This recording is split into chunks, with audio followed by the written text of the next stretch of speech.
the loss of credibility across the board for all of these international legal institutions bodes extremely badly for, as you have raised, the international legal order.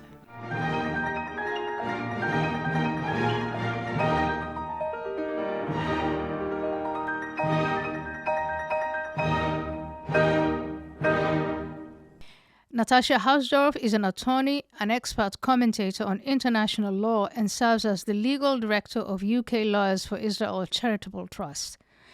Natasha has shown great courage in standing up to corrupt and biased intergovernmental law organizations like the International Criminal Court and the International Court of Justice to stand up for Israel and its just war against Hamas in Gaza.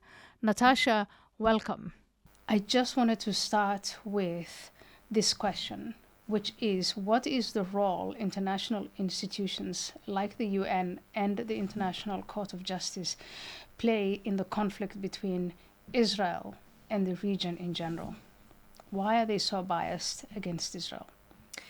So this has been a developing issue over, I'd say, a number of decades. But of course, the latest manifestation of it has been on Thursday of last week, when the ICC Pre-Trial Chamber 1 issued arrest warrants against Prime Minister Benjamin Netanyahu, former Defence Minister Yoav Gallant, and also against a Hamas leader, Mohammed Daif, who was confirmed some 3 weeks ago to be deceased. So they're equating the Prime Minister of Israel with the terrorist, the leader of the terrorist Hamas. Yes, which It's is in and of itself scandalous. But what's even more problematic, I think, for anyone that cares about international law and about rule of law, is that this is a decision that the pre-trial chamber of the International Criminal Court has made without jurisdiction, in breach of its own rules, and very concerningly on the basis of a load of misinformation.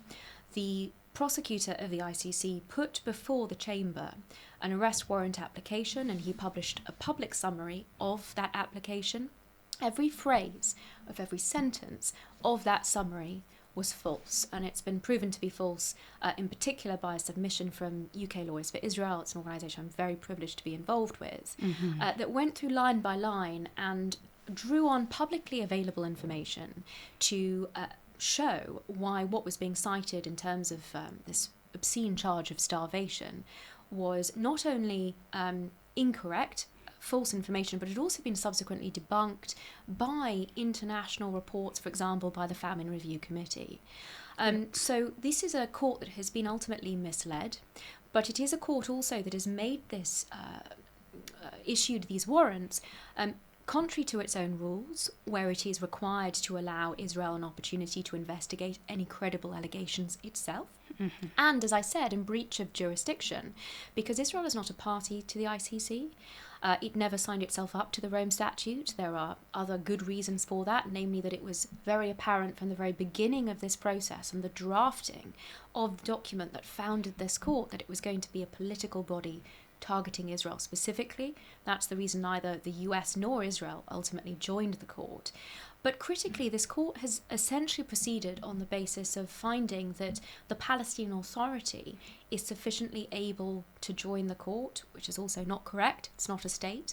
And in any event, it does not have the ability to delegate to the court criminal jurisdiction over Israelis, because the very founding document of the Palestinian Authority, which is the Oslo Accords, explicitly made clear that Israel was not passing over any criminal jurisdiction over Israelis to the PA. And very, very simply, the Palestinians cannot delegate to the court jurisdiction that they do not themselves have.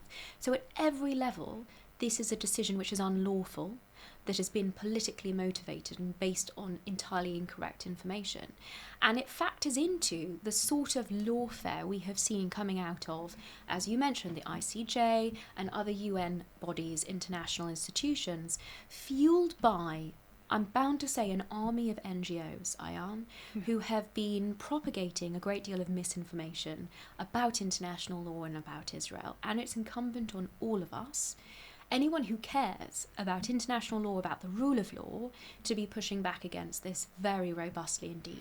And it's actually very misleading, as you describe now, because in the event, hypothetically, that Prime Minister Netanyahu were to land at Heathrow today, would he actually be arrested? What would be, if you just followed their logic, what would happen?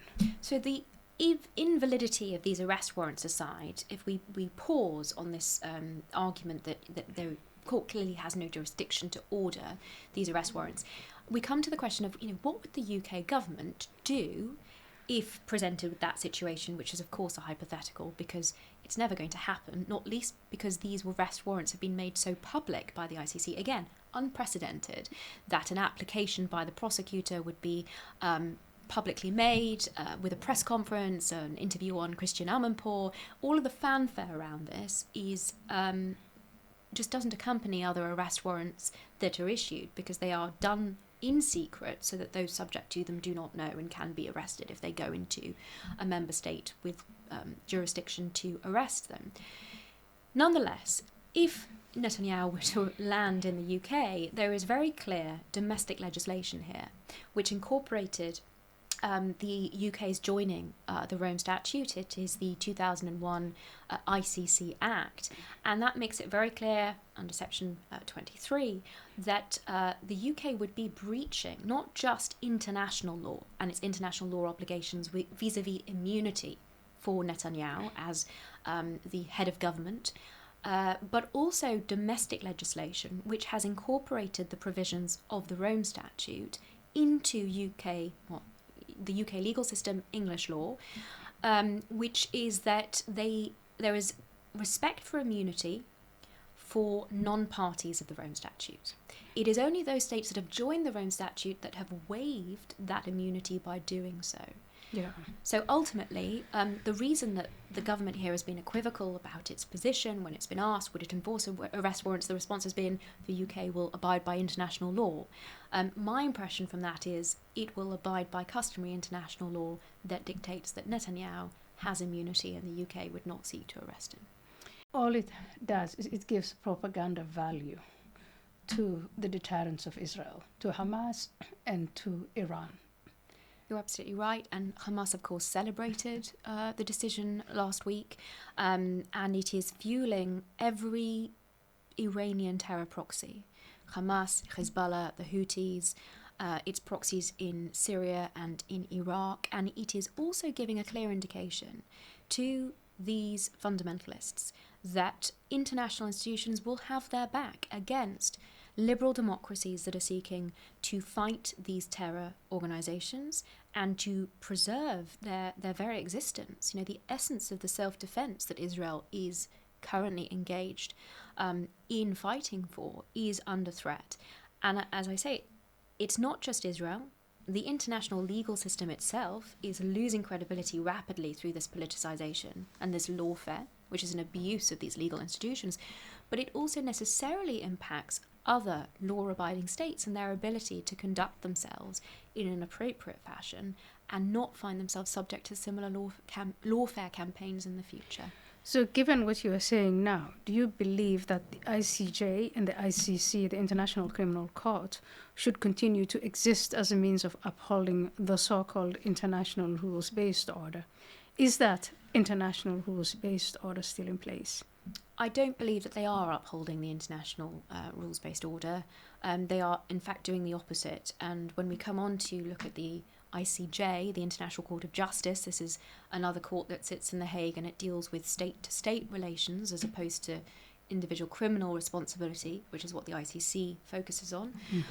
We have seen South Africa's application, which has been given credibility, this outlandish, obscene allegation of genocide. And we have also seen the provisional measures orders of the court be completely, almost universally misrepresented. If you remember, in January of this year, on the 26th of January, the court issued its first provisional measures order, and it seemed the world and his wife had said, as a result, Israel was guilty of genocide, or plausibly guilty of genocide, or there was a plausible risk of genocide. And of course, none of those were true. And it took the former president of the ICJ, Joan Donoghue, several months before she had retired, and then she went on Hard Talk on the BBC to dispel all of this misinformation. But I think the point that you're raising is the critical one here. It is essentially part of this propaganda exercise, and it is hand in glove with the misinformation that we have seen on our television screens throughout the mainstream media, that in turn is fueling this mechanism of the weaponization of these courts. And in their current form, I mean, the loss of credibility across the board for all of these international legal institutions bodes extremely badly for, as you have raised, the international legal order. Yeah. I'm going to, you've answered part of this question, but I just would like you to restate it. What is the one aspect of international law that so many people get wrong in the ongoing conflict between Israel and the Palestinians in Gaza and the West Bank? So actually, I would probably pick a different aspect of international law. So there's the rule of proportionality in the law of armed conflict, which is universally misrepresented. I'm going to pick two, if I may, very briefly. Yes. Because proportionality is certainly not a numbers game. It is not about weighing up casualty figures on both sides. That is utterly macabre. And that also just encourages Hamas to continue seeking to drive up its civilian casualty count, to use civilians as human shields, and in fact to lie about and inflate civilian casualties where it has certainly done so. And there are a number of independent reports that have looked into the fabricated numbers that Hamas is putting out. Proportionality in the law of armed conflict requires that there be a balancing act, and that the concrete military advantage of any particular strike be weighed up against the expected civilian collateral damage. It is an intention-based analysis. It is not an effects-based analysis. And in fact, those states that have been provided with information by Israel as to its targeting and proportionality exercises, the US and the UK included, have consistently stated across the last year that Israel has complied with international humanitarian law. So that's a major misrepresentation. But I think the biggest failing and misrepresentation of international law is in fact in relation to the status of the territory. And this goes back to the very founding of the State of Israel. Because there is very clear international law that determines the borders of states when they gain independence. And it's called uti possidetis juris. It's a Latin phrase. It essentially dictates that the new state just takes on whatever pre-existing administrative lines are there when it declares independence. This is a rule that emerged in the 19th century in South America with the withdrawal of the Spanish. It was applied in Asia and in Africa. It was applied at the dissolution of the former communist federations. And in every instance where a state emerged from a mandate, this is the rule that dictated automatically what those borders were, absent any agreement to the contrary. So this is the default rule. And in 1948, on the 14th of May, when David Ben-Gurion declared the State of Israel, Israel came into being, and it was the only state to emerge from the mandate. And as a matter of the operation of this universally applicable customary international law, uti possidetis juris, automatically Israel inherits the pre-existing administrative lines as its internationally recognised borders. Now, if we look at a map of the British Mandate, on the eastern boundary, that administrative line ran down along the Jordan River to the Red Sea. It incorporated, of course, East Jerusalem and the West Bank. But what happens in this war of independence that is forced on Israel as its neighbours immediately attacked it is Jordan occupied East Jerusalem and the West Bank from Israel, and Egypt similarly occupied Gaza. But in 1967, Israel recovers that territory. And it applies its law, administration and jurisdiction in full to Jerusalem, to the whole of the city, to East Jerusalem in particular. It reunites the city. And in fact, when it did so, Abba Eban, who was foreign minister at the time, writes to the UN Secretary General and says, this is not annexation. You cannot annex what is already your own sovereign territory. Right. And that sovereign territory goes back to 1948, to the Declaration of the State of Israel. Every subsequent international agreement, the ceasefire agreements in 1948, the peace agreement between Israel and Egypt, the peace agreement between Israel and Jordan in 1994, they all reference back to the administrative lines of the mandate. Those are the only lines in play. And there has never been an international agreement to change those borders since Israel's declaration of independence. Now, that doesn't mean that should prejudice what any future agreement looks like, any political resolution, the parties are free to draw whatever borders they choose if they both determine the negotiations, there have been endless negotiations, and the negotiations continue. But those negotiations have to be based on a proper application of international law. And if I just give you one parallel example, because it's, as lawyers, we always try and step back and see where else has this been applied. So with respect to Ukraine, its borders were subject to this principle, this rule uti possidetis iuris, and that's why there's general consensus that Crimea was part of Ukraine and Russia has occupied Crimea from Ukraine. But if Ukraine were to recover Crimea from Russia, in the same way that Israel recovered the West Bank from Jordan in 1967, would anyone accuse Ukraine of occupying Crimea? No.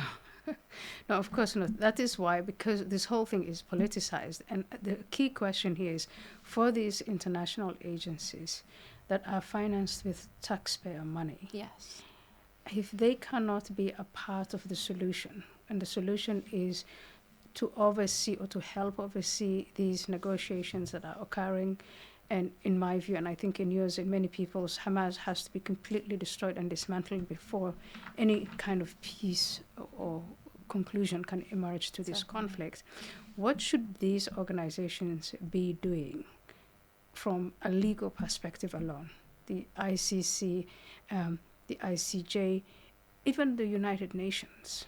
Well, we've not talked about the UN yet, and there is a great deal of responsibility that UN bodies carry for the perpetuation of the conflict, in particular UNRWA.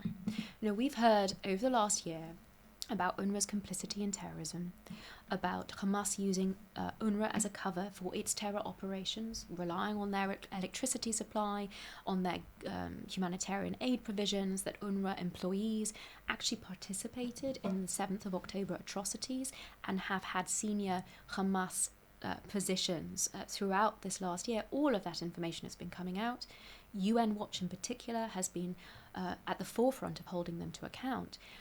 But what people don't seem to understand is that UNRWA has been central to perpetuating this conflict for decades, since it was established, because it runs schools in which Palestinian children have been indoctrinated from kindergarten to believe that the highest calling in life is to slaughter as many Jews as possible and pursue martyrdom.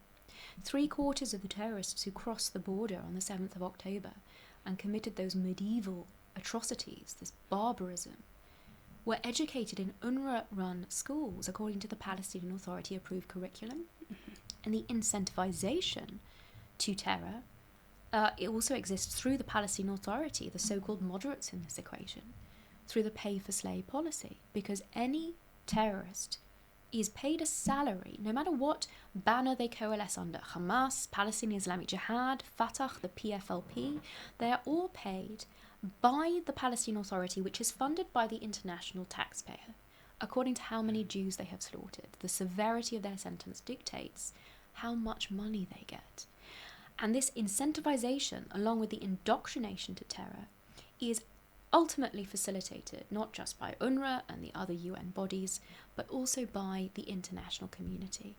And ultimately, until the international community comes to terms with that, I don't see how there can be any realistic progress to any form of solution here. What would you say to the British taxpayers and other countries that are a party, the taxpayers that are a party to these international organizations? Just speaking directly to the taxpayer, not the politicians. They need to call on their governments to stop Palestinian suffering and Israeli suffering through doing the same thing over and over again and expecting a different outcome, and through supporting what is ultimately, forgive me, but child abuse. Indoctrinating kindergarten children through arithmetic according to numbers of dead Jews, through physics, explaining how a catapult works, forgive me, a slingshot in terms of firing stones at Jews, through every aspect of the education system. Football teams named after so-called martyrs, terrorists who have blown themselves up and slaughtered Jews. I've seen some of the material. I've seen pictures of children. Textbooks. all outfitted as little martyrs with, blow yourself up kits, put on 3-year-olds and 4-year-olds. And I've seen the indoctrination. I've seen some of the material that shows that real indoctrination into terrorism takes place, and it is financed through UNRWA.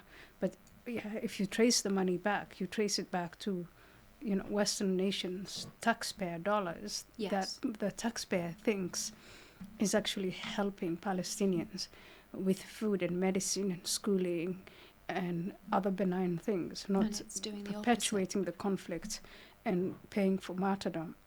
I'm going to ask you one. I know we're short on time. Just going to ask you one more question. Can you imagine the world without ICJ and ICC? And what would it look like?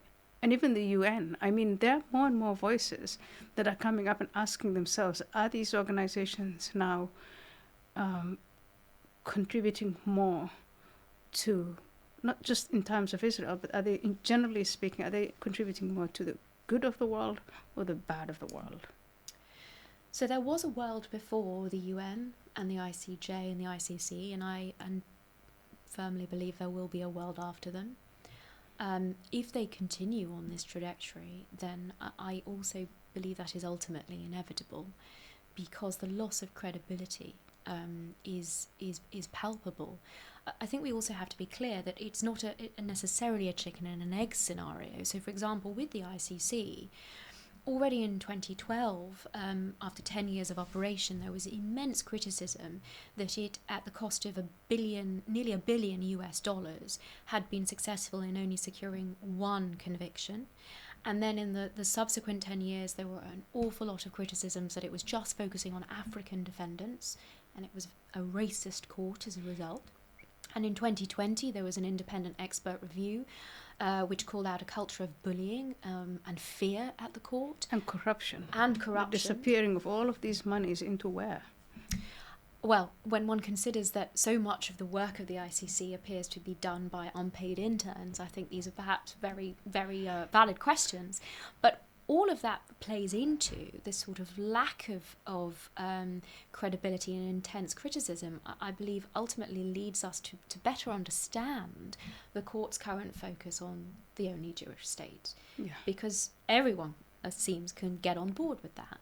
And the court comes out rehabilitated and looking very much like the hero in these proceedings.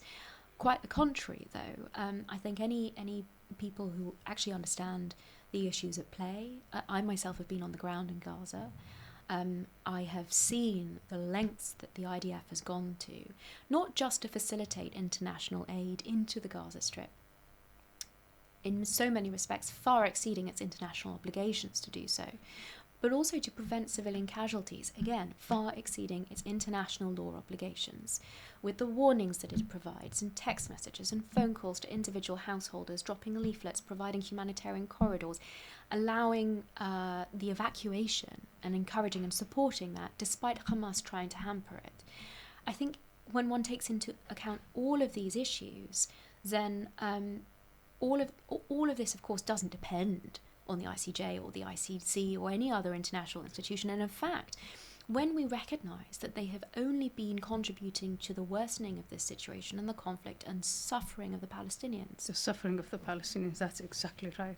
I am still waiting for any of those who profess to care about Palestinian civilians to call, as I have been calling for over 12 months, for Egypt to comply with its international law obligations to facilitate the safe passage of civilians from Gaza fleeing civil disorder in the Gaza Strip. Egypt is a signatory to the African Union Convention on Refugees. It acceded to that convention in 1980, and that convention has a much broader definition of refugee than the International Convention on Refugees. Yeah. And if you look at, as I have been along the border between Egypt and Gaza, along the Philadelphia corridor, you see, first of all, the far, far more robust border that Egypt has built with Gaza than Israel had. If Israel had built a similar border, the 7th of October may never have happened, because the border would not have been so easily breached as it was on the 7th. But I also saw Egypt's complicity in arming Hamas. I stood in a tunnel, which was bigger than this room, and there was soot on the walls where this was clearly evidence of vehicles going backwards and forwards, bringing Iranian munitions to continue to supply the Hamas war machine, the terror army that they had built, directly under an Egyptian army command post. The notion that Egypt didn't know anything about what was going on under its nose is simply not credible. And we've seen, I think, reflections in this failure of responsibility on Egypt, on the Lebanese government, and on the international community. There is now talk of a ceasefire agreement between Israel and Lebanon, along the lines of UN Security Council Resolution 1701, which has not been adhered to in any respect save one, which was the requirement that Israel withdraw from Lebanon.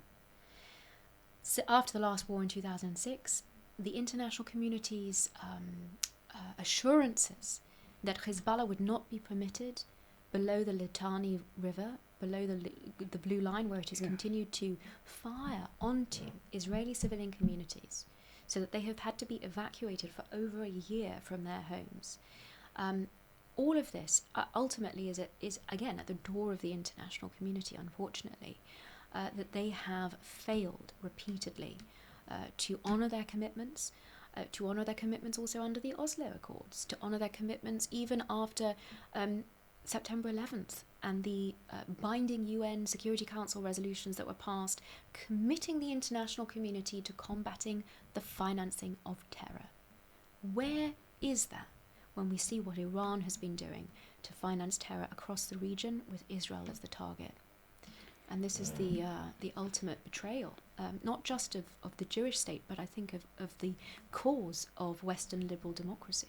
And of the poor children and women and civilians of Gaza and the other Palestinian territories.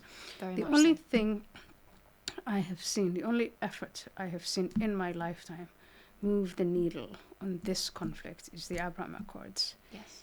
To what extent did, I think I know the answer to the question, but I'm going to ask you,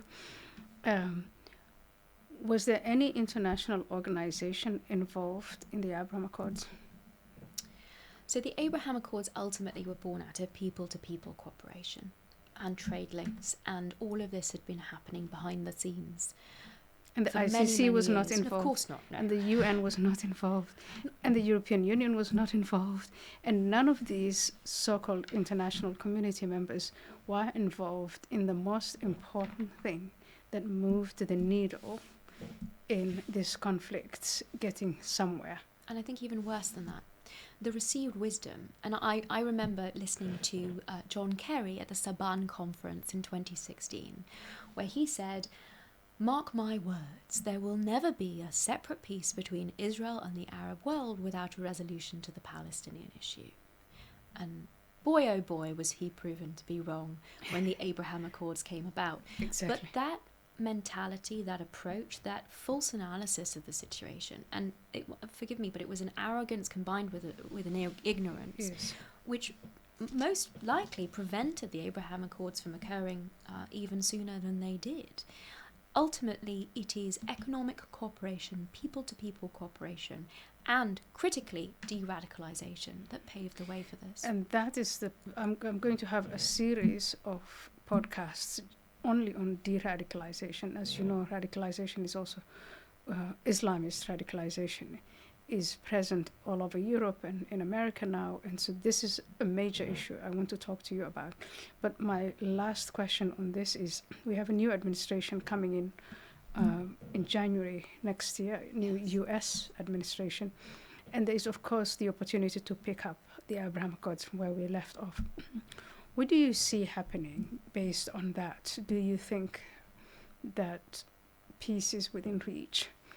Well, I'm full of optimism and hope, and I think a lot of what we've already seen in the run-up to the 20th of January inauguration is cause for hope. I'm also hopeful because all of the predictions after the 7th of October of the Abraham Accords falling apart didn't come to pass. And while the situation has been tense and we've seen real tragedy recently with the murder of a Chabad rabbi, the ultimate position from the state-to-state perspective has been that the accords have held, has been that in fact some of the rhetoric coming even from Saudi Arabia is still a cause for hope that there will be the possibility of an agreement between Israel and Saudi in the future. All of this, of course, is ultimately... Qatar evicted some of its Hamas members. Isn't the timing on that so interesting? So soon after the election. Yes. And finally, I mean, Qatar has unfortunately been a very troubling influence, not least in having hosted That's the Hamas the understatement leadership. of the year. I try for diplomacy where I can, but also, of course, in its funding of radicalization and of terror ultimately. But let's be clear. I mean, the real force here of so much of the horror across the Middle East is Iran.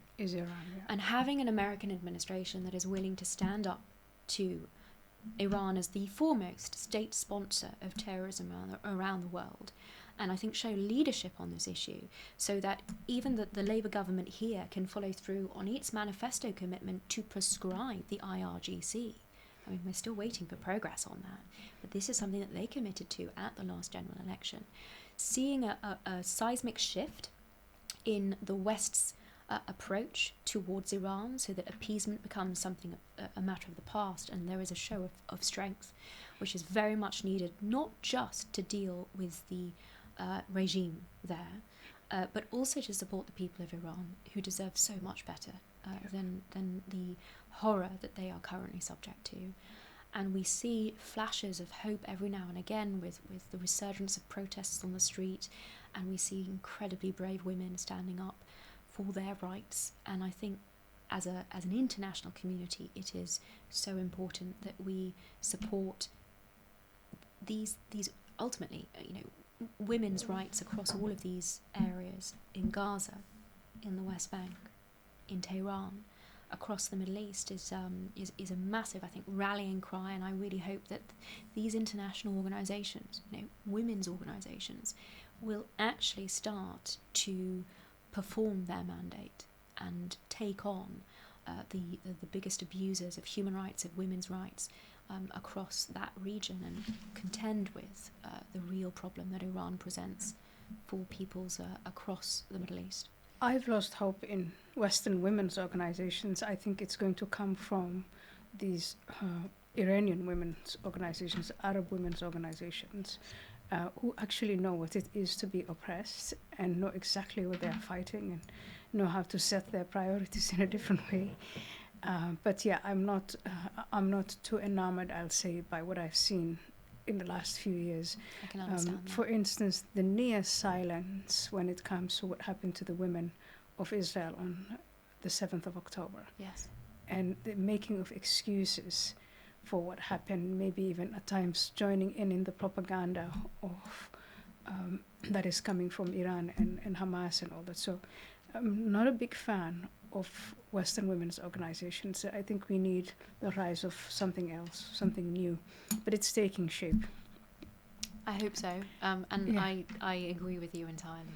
Natasha, I've been a long-time admirer of yours.